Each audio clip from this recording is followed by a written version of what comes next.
Hello, everyone, and welcome to the first installment of our new series called the USA Volleyball Show To-Go, where we are going to be anywhere and everywhere, kind of putting together a lot of short features, a lot of more impactful features wherever we are. We could be here, like we are in Louisville for the Final Four. We could be at the ABCA convention, like we're going to touch on a little bit, or we could be at a junior national championship. You know, the options are endless, Stephen. Yeah. Or Stevine. Stevine, yeah. Returning here at the ABCA NCAA championships, our third year. They're here. Here Not too. one, not two. Yeah, bringing the USCB Show To-Go out too, debuting. Very exciting for us. And you know, this year we hit 100 episodes. Yes. We're over 90K downloads. We're up for an award. By the way, vote for the Sports Podcast Awards. We're up for Best Olympic and Paralympic Podcast. Yes, we are. Pretty exciting stuff. So Can't do it without our friends of the pod Exactly. too. So our friends of the pod, please vote for us. Yes. We very much appreciate it. Yeah.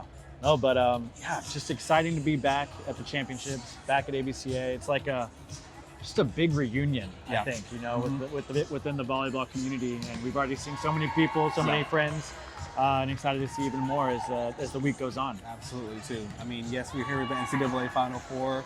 For those of you who also don't know, in conjunction with this, we're having the American Volleyball Coaches Association also having a huge conference that have presentations from coaches and athletes and volleyball influencers across the world, whether they're covering blocking technique or officiating strategies or offensive, defensive, rotational, or if it's a volleyball specific vendor, pushing merchandise or pushing their product, and mental health strength strategies and everything in between is happening at the ABCA convention.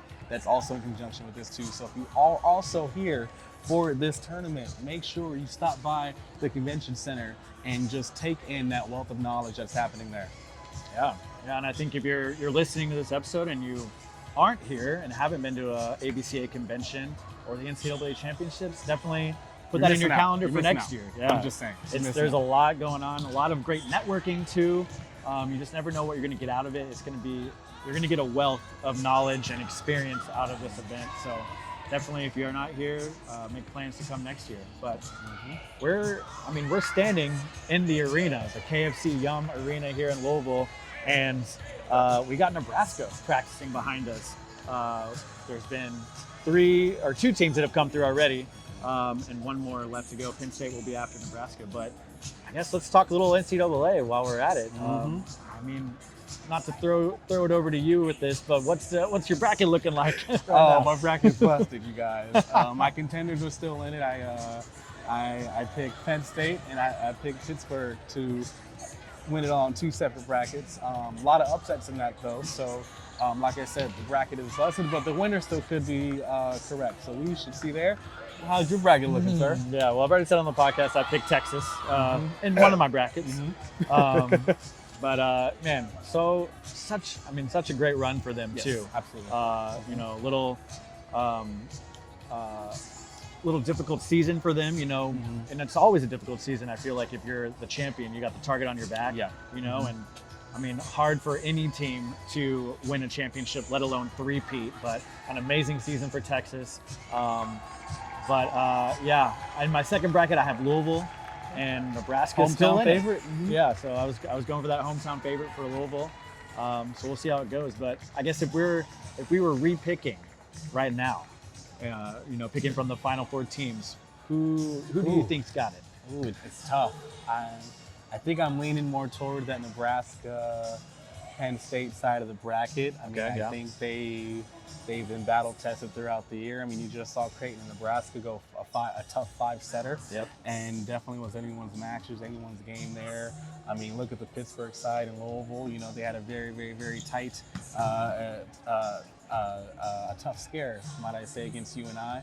UNI came to play, and I think that win really shifted things into gear that Louisville needed there too. And it's good to see them as the hometown favorite in their hometown of Louisville too. So if I had a soft third, I think it'd definitely be the hometown. Yeah. Well, speaking of you and I have a great conversation coming up with none other than Olympian Holly McPeak. So let's just, enough from us. Let's jump to the conversation. Here's Holly.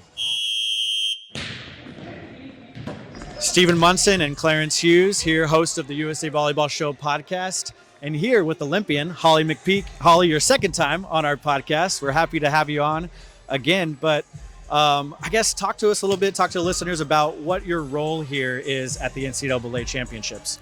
Well, I feel really grateful and honored to be here. I get to help call the action with my broadcast team. Courtney Lyle's our play-by-play. Katie George is the other analyst.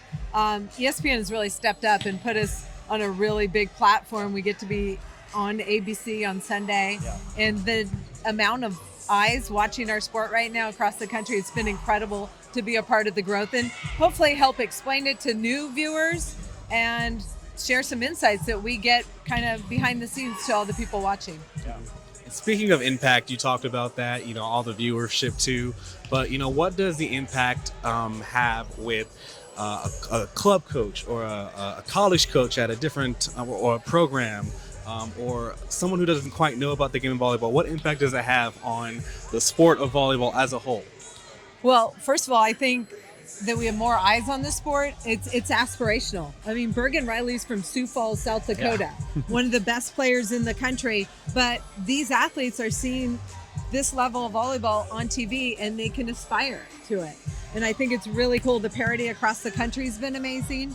If you're a club coach and you have a talented athlete, reaching out to these coaches or showing them these athletes on film, it's such a great learning experience. And like I said, aspirational. I mean, if you're a young athlete, you want to be on this stage in front of these people, and then obviously getting a great education at the same time.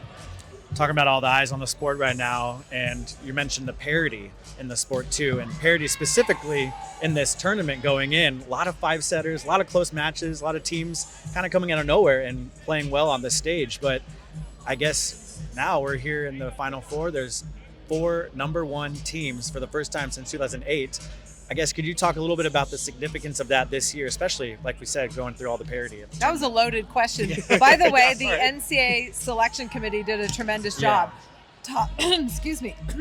Top 4 seeds here, but the parity across the board, that's been the name of the game this year. For sure. So more upsets than we've ever seen before. I think there's more talent across the country. It's spread out. We see some players leaving programs to strengthen other programs, and the depth was incredible. I think it continues to raise the level across the board. So iron sharpens iron. You got Pitt versus Louisville making each other better. Nebraska, Penn State, Wisconsin, all those teams in the Big Ten making each other better. And I think it's really exciting for the sport. We've never seen this level of volleyball in our country, especially at the collegiate level. It just continues to explode. For sure. Yeah. And then you continue to bring a wealth of knowledge to the game of volleyball, indoor, beach, sand, all that stuff too. But do you have any predictions on who's going to come out on top? Well, I can't predict it because I'm reporting it, but I'm excited. I mean, last year, who knew that Texas was going to come in and win? Obviously, very talented, really hard to predict. I mean, all season long, Nebraska and Pitt have been pretty dominant, but Penn State and who else did I have? And Louisville have been fantastic all year as well. So Nebraska very strong defensively, but Pitt is the number 1 team in holding their opponents to low numbers. Louisville is the best blocking team in the country, and Penn State's one of the few teams to beat Nebraska, and they did it just 3 weeks ago. So anything can happen. It's a big stage, a big moment. Who's going to step up?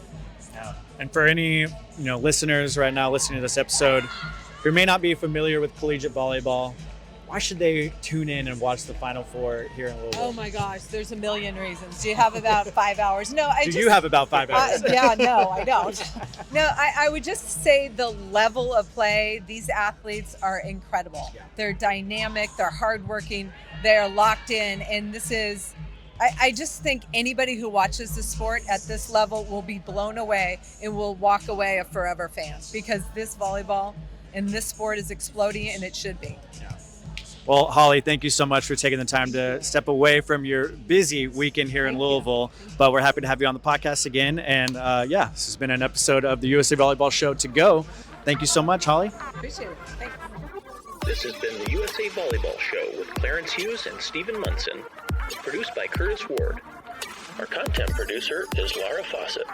Our marketing lead is Bree Jaycox. If you enjoyed this podcast, be sure to rate and review. And if you haven't already, please subscribe to the USA Volleyball Show on Apple Podcasts, Spotify, or wherever you listen to your podcasts.